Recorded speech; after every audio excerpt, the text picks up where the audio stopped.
Catus, Maximus here, this time with the Pittsburgh bearing and gear and bearing polar separator set 93980. I think this is one of the older sets. They've been selling this thing for a long time. I think more than probably 20 years or so, if not longer.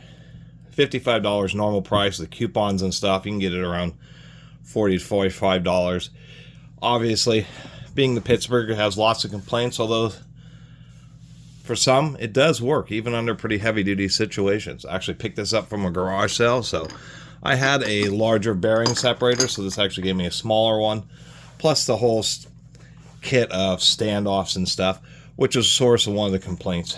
These are standoffs. What we have is we have double-ended pieces and we have single-ended pieces. These are designed as extensions, so you'd thread these things together, and in order to give yourself more reach, say if you have a real long shaft, so the separator's way down here, these things screw into the side, the face of the separator, and then you screw the long shank portion here to the fork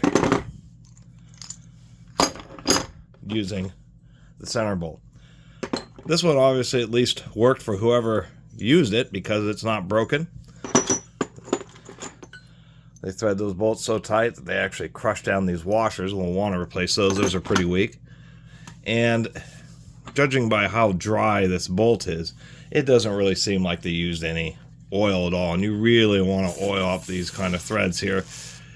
Makes the bolt move much easier, and under the kind of forces that are involved with a polar, the oil really helps prevent the threads from galling and from just grinding themselves to bits.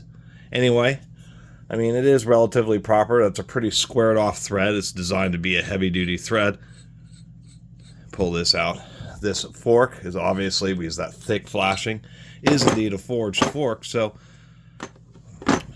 I guess your mileage varies. If you have a trailer, a boat trailer, or one of the wheel bearings just totally seized until it ground itself to dust, that bearing race may be practically welded to the hub, and that's where you may have some issues.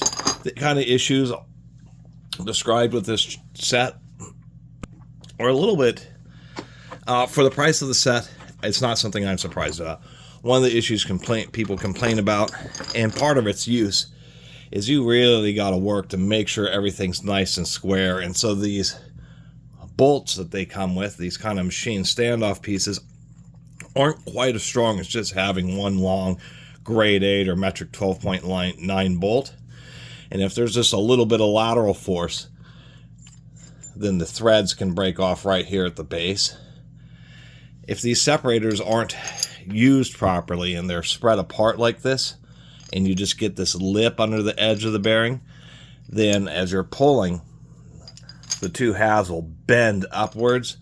When those start bending upwards, of course, these bolts can't change direction, so it ends up bending this and causing it to snap. I know this one worked well enough because they managed to get under a bearing and it left a pretty big mark. Bearing race, the steel that bearings are made out of, is extremely, it's one of the hardest steels. It's special bearing steel known as 52,000.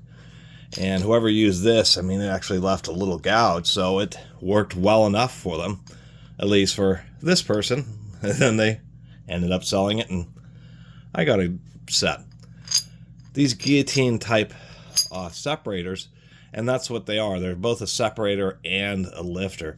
The reason they're shaped like this is not because you get this little fine edge under the bearing. The idea with these is you get them over the bearing, and then you clamp these bolts until these two halves clamp down. And what it's doing is this is a little bit large, but when that gets under the edge of the bearing, it breaks the initial lock or the initial seating.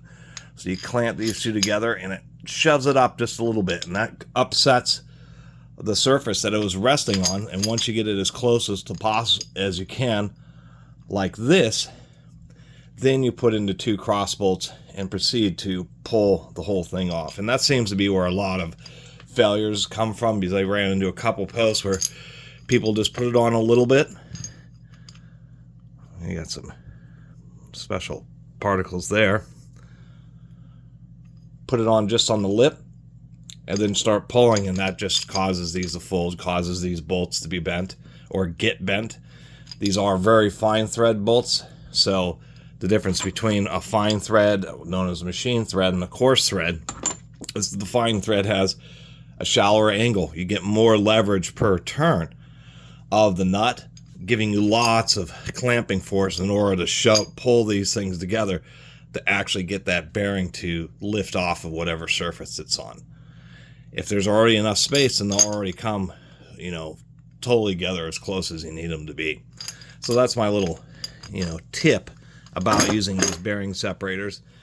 And at least I can show one set where that was used, had enough force to cause the bearing to dig into the face of these puller jaws and did its job. These bolts aren't bent. These are also forged pieces. Fortunately, the fasteners are things that you can replace. Other than that, not a lot else to say, besides it also comes with a much smaller bearing separator here, which is kind of handy for me because all I had was a large one. And a variety of these standoffs, what I'm realizing is at the top of the case what we have is we have larger double-ended, and on the bottom of the case we have smaller. So these may be more associated with the smaller puller rather than the larger puller. That can explain one thing. It is neat to see that they actually have these. They're specific. They're actually thicker walled. Those would be but the threads are the same between both pullers, so it's probably the ones I'd end up using. It also gives you the opportunity, if you really need it, where you can thread this into this and then thread one of these big ones like this and have like a huge amount of reach, which actually may be handy in certain specific kinds of situations. So, not a lot else to say besides keep the threads clean. This is certainly a well-used unit.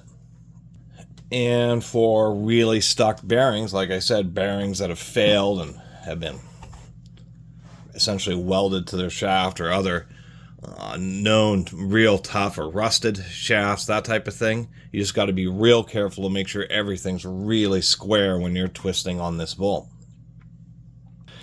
And also be aware that you're spending, I mean, whatever, 50 bucks, pull the zoom out, 50 bucks on a bearing puller set.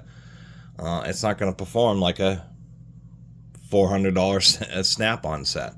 But for a lot of people, for the price, this is going to be great for, you know, maintenance and that type of stuff, or you're just pulling bearings off of motors and replacing them,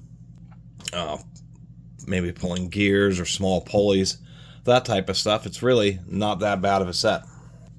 And for the price, there's quite a bit of steel. And a reasonable case, to tell you the truth. And last but not least, I forgot to mention that this does have a little steel bearing ball pressed into the end to help reduce friction when it's pushing against a little divot, usually the machining centering mark on the end of whatever shaft you're pulling a gear or bearing from.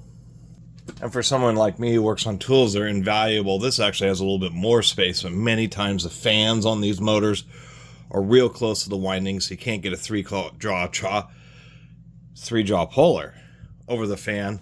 So these types of pullers are great.